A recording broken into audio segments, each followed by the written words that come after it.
सावन के पावन महीने में आज हमके काशी के हमरे परिवार के लोगन से मिले का अवसर मिलल है। हम काशी के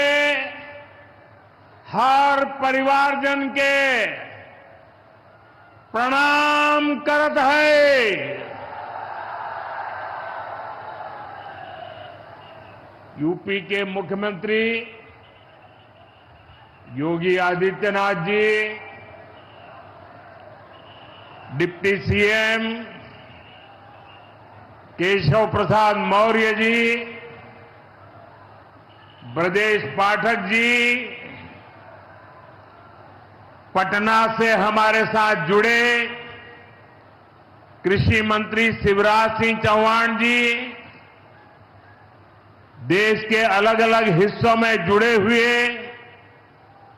सभी आदरणीय मुख्यमंत्रीगण, गवर्नर श्री, मंत्रीगण, यूपी सरकार के मंत्रीगण, यूपी भाजपा अध्यक्ष भूपेंद्र सिंह चौधरी जी, सभी विधायक एवं जनप्रतिनिधिगण और मेरे प्यारे किसान भाई और बहनों, और विशेष रूप से काशी के मेरे मालिक जनता जनार्दन,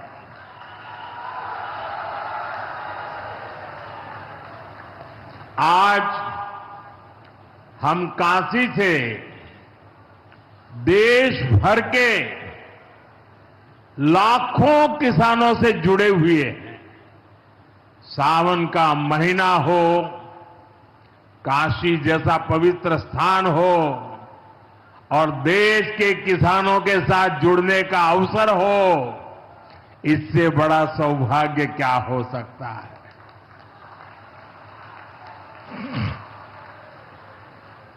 आज मैं